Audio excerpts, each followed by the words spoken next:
Wow. The last time I played to a full house, it was a wedding that I did many years ago, and there was 400 people there. So I do get a little jittery sometimes. But a couple of things before I start, because I think they're important because we don't think about them too much, is I got here a little early. We were checking the sound and the videos and slides and so forth. And as I was here, I saw the chamber volunteers, the hotel staff, even the Pflugerville staff, putting out all the little goodies and flowers and everything. And so I think that when you walk into the room and it appears magical, we don't realize the magic that goes behind it. So thank you guys very much. Excuse me. And oh, by the way, you see this little card in front of you. I'm sure you got it. This is typically called a campaign push card. And I'm not running for re-election because I'll term out in 2025, but there are 3 members that are running for re-election. You'll have to get to visit with them to find out who they are. I'm sure you know who they are. Well, as I was getting ready for this morning, and my wife, Carla Joy, by the way, this is Pflugerville's first lady, first time she's attended a State of the City.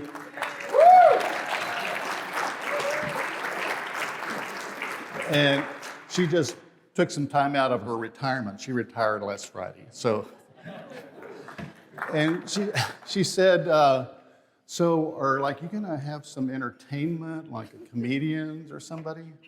I said, well, actually, that's me. And she said, but you're not funny, Mayor. And I said, whoa, wait a minute. I'm funny, I laugh at myself all the time, you know? Guess she was right. You know, lunch is always a hard act to follow, but I'm gonna try to do my darnest to be better than the broccoli. That came out of AI, by the way, so. So yeah, they're not all that reliable. So I got instructions on what buttons to push and not to push. I hope that works out well. And but first of all, I would like to welcome everybody to the annual State of the City message. I want to thank Kristen, President of the Chamber, for this opportunity. I know the Chamber is a very integral part in the landscape of any city, and especially Pflugerville. So thank you, Kristen, and your team for hosting this incredible event. Well, you knew I couldn't. Oh, we do. Yeah. For those of a lot of you who know me, they know what the 272 means. For the newcomers, you'll just have to catch up at some point. But I would just like to start out with a few words about our city. Before this population sign, 272, which in fact is correct, many years ago, Pflugerville was a robust agricultural community. It had grocery stores, movie house, funeral homes, mechanics, drug stores, and a mercantile. And oh, by the way, for the millennials, that's kind of kindred to Walmart, you know, back in those days. So it really was a great environment back then in its heydays, and it was a great city to live in, and as it is today. Just a little reflection on going back in time, because I do like to go back in time sometimes. If you can imagine writing and sending letters to your family and friends back in the old days, what you see before you is a mail crane. There may be somebody here who maybe knows what that is, but that's how the mail was sent out of the city. Mr. Mills would go and hang the canvas bag on the mail crane. The train, the Missouri, Kansas, Texas Railroad was still here, would come through and it would snag the bag and throw out the incoming mail in a similar canvas bag. And back in those days, that was an entertainment value. And and today, well, all you got to do is push a button, right? Progress. Moving forward is that 60 years, plus or minus, I believe that I have described Pflugerville as you see it today, a robust community with commerce, manufacturing, entertainment, retail, hotels, distribution, and much more. Pflugerville has grown exponentially over the last 16 years, if you can imagine that. It took us 60 years to get from 272 to 7617. But in the last 16 years, we've had the most grandiose development that we've ever seen. And we've moved along at warp speed. I used to say that all the time, and I think we still do, even through the pandemic. Today, the population, 76,117, is in the city limits. And if you add the ETJ residents who call Pflugerville their home, you can add another 10,000 plus or minus. So we have come a very, very long way in a very, very short time. Today, it's my privilege to serve as your mayor along with our city council, who works every day diligently, representing each of you in this room and in this community. Over the years, I've had the opportunity to serve with 22 council members that have shaped the future of our great city. These are elected officials who volunteer selflessly to make a difference in our community. I would also like to thank the city manager, Serena Breland, and her staff, who work hard to ensure Pflugerville continues to take place where quality meets life is very important to us. As a city, we've accomplished so many amazing things. Today, you'll hear how the pillars of our strategic plan, safety, economic development, infrastructure, and services all come together. I will provide an overview of city services, our strong financial position, review current projects, the hurdles and speed bumps along the way. I invite you on this journey along the Pflugerville Way. We live in a dynamic community where, with active residents providing input on our city government. What you see in this graphic gives you an idea of the challenges we face as local government.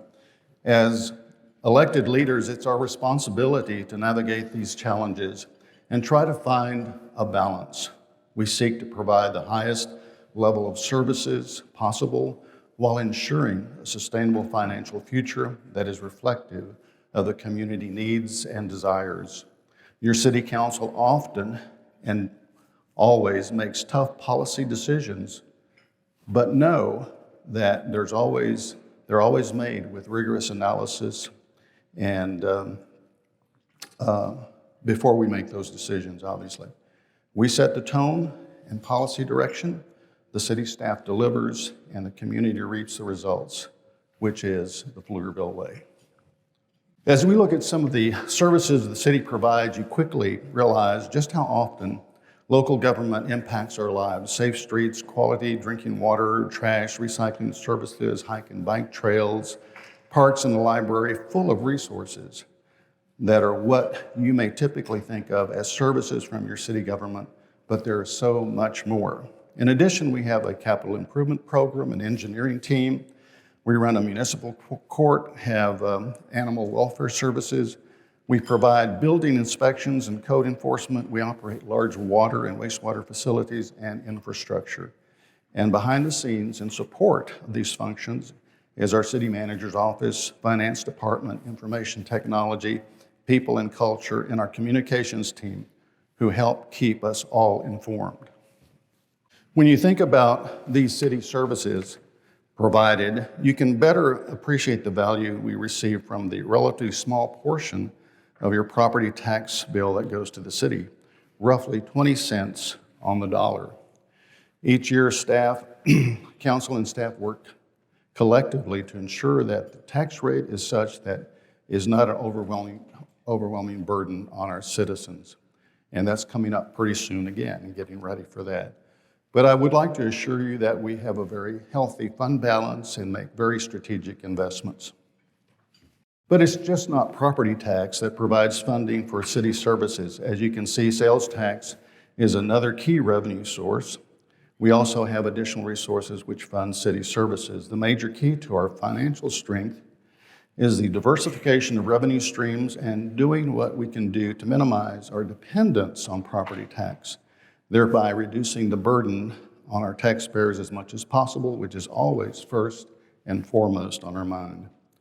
Please note that this does not happen by chance. This diversification, along with the strong sales tax revenue we enjoy, has been part of a concerted effort and strategy to encourage commercial development that not only brings in business desired by the community, but generates sales tax revenues.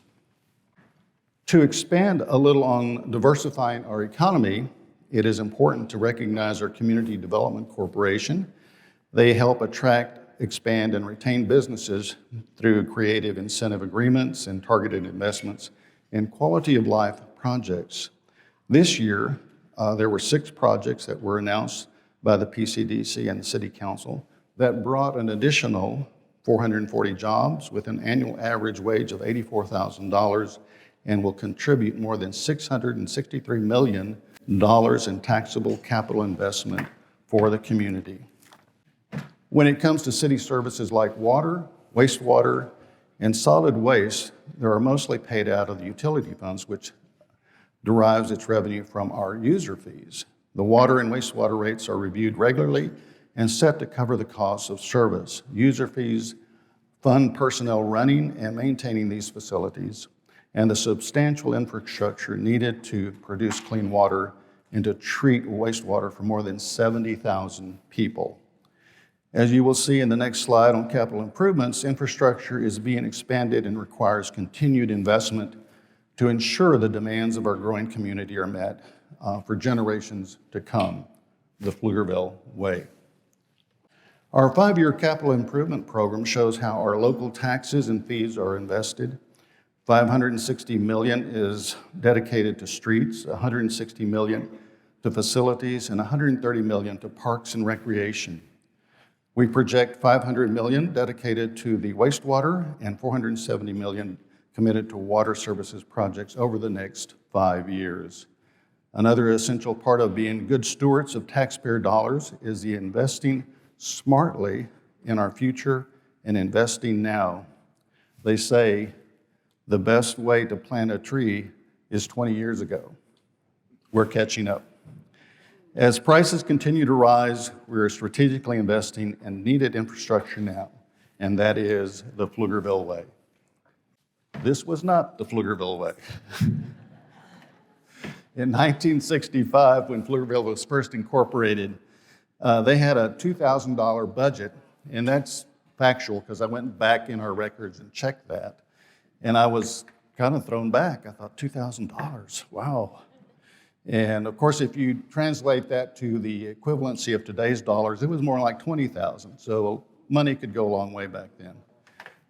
But it was mainly for spraying mosquitoes and fixing potholes. You recall I mentioned that the entertainment value of the mail crane, well, entertainment value number 2 was chasing the fog truck on our bikes.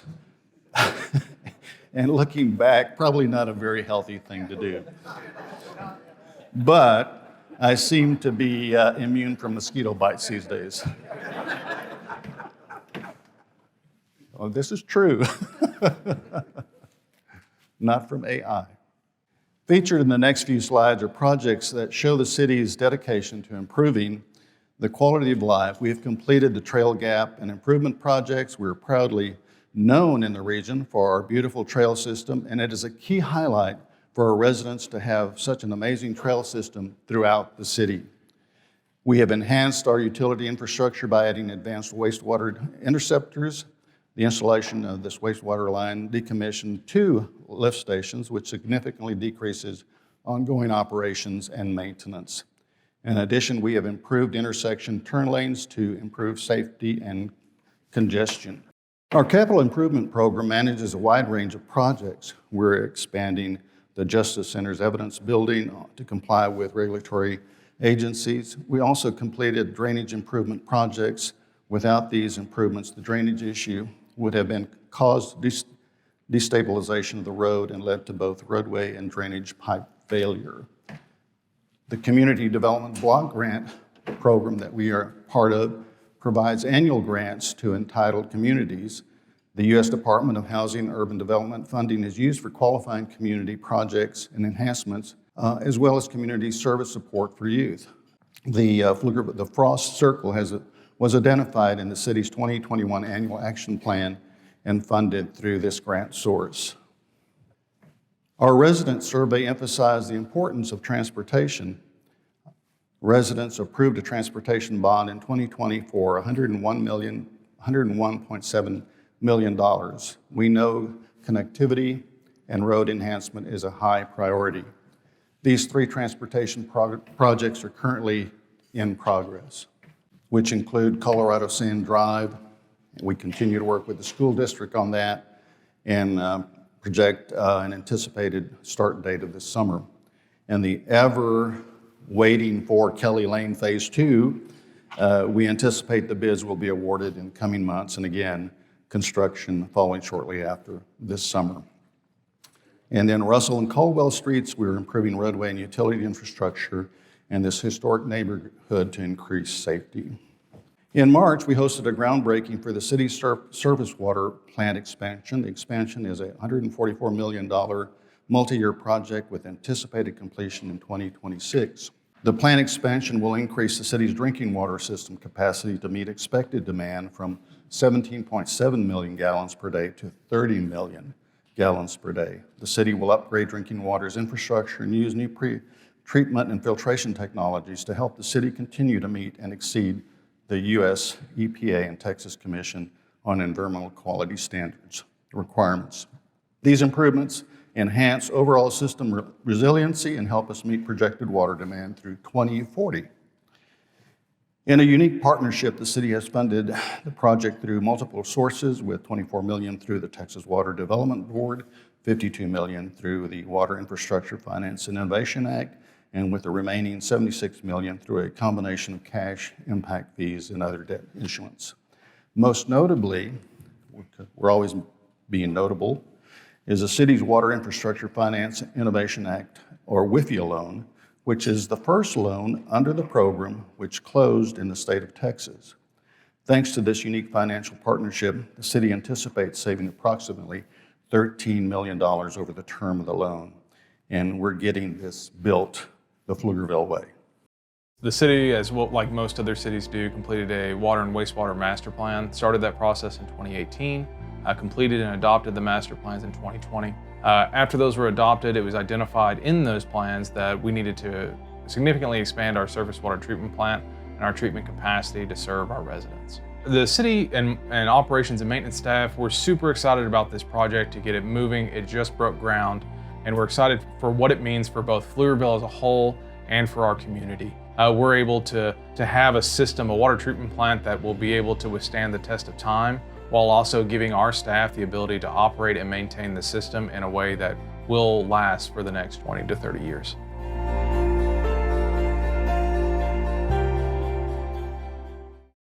I'm thrilled to share some updates regarding the Downtown East project.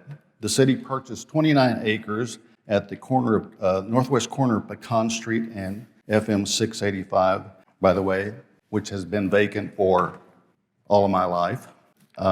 This complex will include a public-private partnership and create a civic space anchored with a new city hall and multi-generational center. Well, Downtown East is an exciting opportunity for the city of Pflugerville. It's a unique way to deliver critical facilities that provide services to our residents in a unique and fiscally minded way to bring forward the City Hall, the Rec Center, as well as a great place for our community to gather. Downtown East really will offer a wide variety of services from the city and a way to engage with your neighbors and the city to engage with our residents. Community engagement was a critical component of the Downtown East project. Many years ago, starting in the early 2000s, when we went to residents and we were asking about what is the vision you see from downtown, we consistently heard to create a vibrant place. Through that, those efforts have continued over many years, whether it's through our Downtown Action Plan or other efforts, including our events that are held downtown, is to continue to promote and recognize the history that comes with the original center of the city. And so with that, we continue our community engagement efforts to realize the dream of Downtown East, to provide those services that are critical to the community in a unique and vibrant way. Well, it's really a forward-thinking approach to provide critical services for the community, and Council's willingness to move forward on a project of this scale, at this level and speed of service is incredible, and not an opportunity that most communities have available to them. And so being able to deliver this on a time frame, meeting the needs of our residents in a creative and vibrant way is something I'm hopeful that we'll all be very proud of.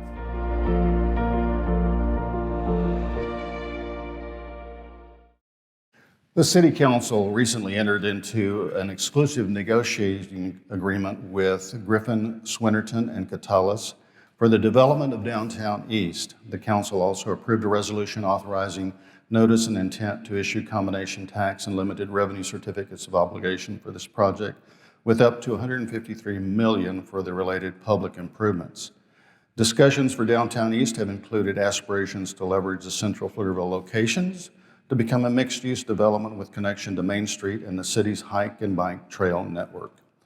Revenue will be generated through the land value, sales tax, and property tax revenues to help mitigate the cost to deliver these much-needed facilities, which will ensure our ability to continue providing the high-quality service to our community that the community expects and deserves.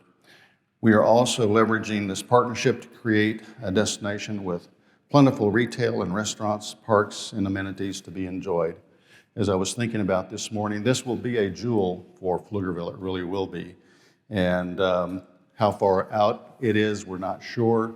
But I know the City Council is going to have to be serving at the Justice Center every second and fourth Tuesday for their City Council meetings for a while. So we look forward to it. What's even more exciting is our multi-generational recreation center. I don't know if any of you have been out to our current recreation center, which is a great location. It's just not grown with us over time. Our residents are also playing a big part in designing the new multi-generational recreation center, which will be an anchor for Downtown East. The City Council appointed a resident committee who recommended a program that included indoor water, court space, fitness area, seniors area, arts and crafts, esports, childcare, party rental, office spaces and offices, resulting in 114,000 square feet of a facility that will serve the community for the next 20 to 30 years. In this picture, you see some of the potential future amenities and design visioning for this recreation center. Well, there's much to be celebrated. We were also faced with some unique challenges. In January, Winter Storm Mara brought freezing temperatures and an unprecedented amount of ice to central Texas. Our community was hit hard. The ice made travel dangerous, causing damage to thousands of trees throughout the city and knocked out power to thousands of residents. The city immediately jumped into action and started the massive process of collecting and removing tree limb and brush debris caused by the storm. We contracted with KC Tree to partner with city staff to visit every street within the city limits to pick up debris. We opened 3 locations where residents could drop off limb debris as well. All of these services were provided at no cost to our residents. It took more than 6 weeks to remove all the debris, but once we were finished, the total amount collected was quite staggering. The limb pickup program started by us assessing the damage and trying to identify the resources that we need to accomplish our goal. What I'm really proud of is the way our team communicated and took care of things. And it was a total public works effort, not just streets and drainage, it was everybody. And even with our communications department, it was a complete circle of people that made an effort and made this thing work out as successfully as it has. But also that our city manager's office and our city council understands what was needed in order to provide the right response, and that we were completely supported during that. We wouldn't be able to do what we did if we didn't have the right people in the right spots and the right resources to do so. So that's something that I think we're very lucky to have.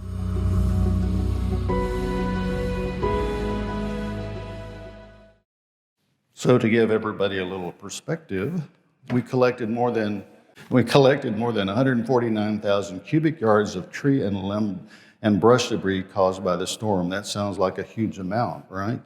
Well, it was. Using the field for reference, we collected enough debris to stack 84 feet high from goal line to goal line. That's 100 yards long. Our city crews were outstanding and put in long and hard hours to get this done. The city committed to waive curbside pickup fees and offered free drop-off locations throughout the community to help our residents, because that's the Pflugerville way. Indirectly, this saved our residents thousands of dollars in debris and limb pickup fees by private commercial companies. And as of last night, I was informed that our disaster declaration was approved by the president, so we will be getting some reimbursement on the cost for this project. In addition to Winter Storm Mara, we were on the forefront of the legislative storm. Cities are continually reaching out to their local representatives, testifying in committees to share our story of how important local control is to keep our cities on track. With only weeks left in the session, there are several bills that could have a significant impact on our cities here, and especially in Pflugerville. From property tax to annexation to emergency services, we have much to be cautious about. And I think permitting shot clocks has nothing to do with tequila shots. So. Parks and Rec. You've probably noticed by now that where quality meets life isn't just a slogan. It's our commitment to our residents. Our Parks and Recreation Department is doing big things. The Playground Replacement Program initiative has been successfully lowered the average age of the playground equipment citywide from 14 years to 10 years. A number of park playscapes have been replaced, and several more are on the list for replacement. Our goal is to make our playgrounds safe and adding shade to 2 additional playgrounds this year, the Pflugerville way. Our police department continues to ensure our community is safe. In the past year, this team has received more than 41,000 calls for service. Between our street crimes unit and K-9 unit, more than 250 pounds of illegal narcotics have been seized. Fugitive Friday post and hashtag whodunit post have led to apprehensions and arrests, with posts reaching over 10,000 people. Pflugerville implemented the new flock camera program with cameras in high traffic areas to assist police in investigating and improving neighborhood safety. In the first year, these cameras resulted in the recovery of 62 stolen vehicles and led to 78 arrests. The community shows their tremendous support of the city's policing efforts by engaging with the department and contributing to keeping Pflugerville safe, the Pflugerville way. Last year, we were proud to launch Fetch a Ride, rideshare partnership with Uber and Maruti to provide transit within the city limit service area. A key focus in this program was to make sure we had transit flexibility that was accessible to all. Has it been received by our residents with open arms? Well, let's just hear what they have to say about it. I came to the city council meeting because I realized how important transportation is, and I wasn't convinced, because I didn't know the council yet, that they even cared about us. Well, I found out differently. They do care, and they worked very hard, and they listened to us. Now, I'm not the only one who spoke, and I felt like they heard what we were saying. I think that is one of the best things that has happened, and I really appreciate what the city councilman took the time to listen and to come to our community and talk to us about this, because there are people who didn't understand what was going on. I drove up until the 12th of June, and then it came a point where I could not drive anymore. And that's when I became very aware I became of this program and how important it is to people who do not drive, and especially to those of us who are in chairs, in power chairs. I had anxiety attacks wondering what's going to happen, and then we found out about Fetch a Ride, and I'm sleeping at night. And it's largely because of the work that's been done by the City Council. You know, we are trying to make life for seniors not just the quantity, but the quality.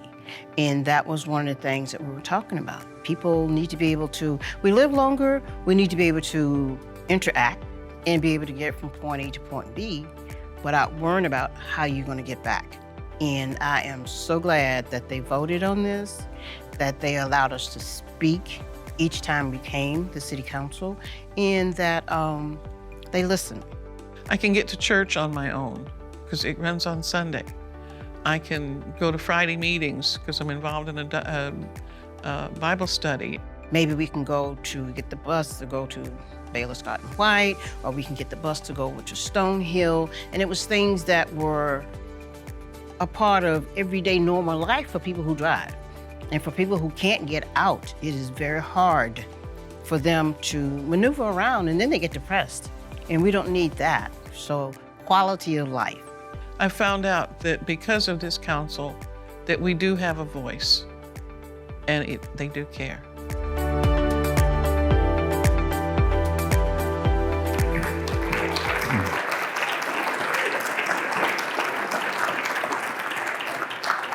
We are just extremely pleased to offer this mobility rideshare program to our citizens.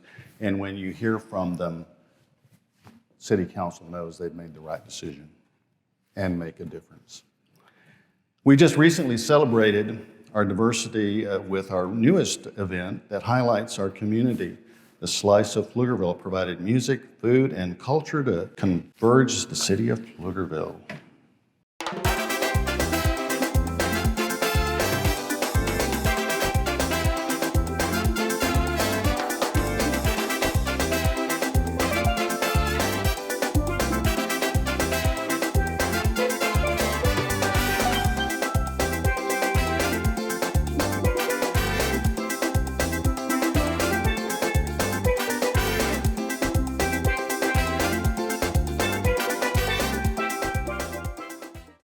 It's been a fantastic year in the city of Pflugerville. We have been recognized for so many tremendous accomplishments. Our city staff deserves so much of our appreciation for the great work that they all do for us every day, and that hard work has resulted in some pretty impressive award hardware. Here are just a few highlights of awards for innovation and excellence that Pflugerville has earned over the year. The Aspire Pflugerville 2040 Comprehensive Plan won the state's highest planning honors. Our Public Works team helped Pflugerville win a state competition for the best tasting water from the Texas Water Utilities Association. The library was a 2020 recipient of the Achievement of Excellence in Libraries Award. Parks and Recreation received a Promotion and Marketing Excellence Award for the Parks, Recreation, Open Space, and Master Plan from the Texas Recreation and Parks Society. Pflugerville has recently been named a Category 8 winner of the 2023 Governor's Community Achievement Awards. We have also been recognized by emerging local government leaders for community engagement in the City Hall Safety Day. Pflugerville is ranked number 2, and this is always something that we're very proud of in the state, and number 7 in the nation for National Night Out. And we want to thank Chief O'Malley and his team for helping us get there. It's always an exciting time for the citizens as well as the City Council. We received a Distinguished Budget Award from the Government Finance Officers of USA and Canada. It was a tremendous honor for our library to be a National Medal finalist from the Institute of Museum and Library Services. Pflugerville received the Tree City USA Award and was recognized as a Gold Star affiliate. Communications received a Sabi Award of Excellence for the Key to the City newsletter, and Tammy Award for the Year in Review magazine. The Community Development Corporation earned a Texas Economic Development Council Economic Excellence Award. It's a mouthful. making Pflugerville only one of 55 Texas communities earning this distinction.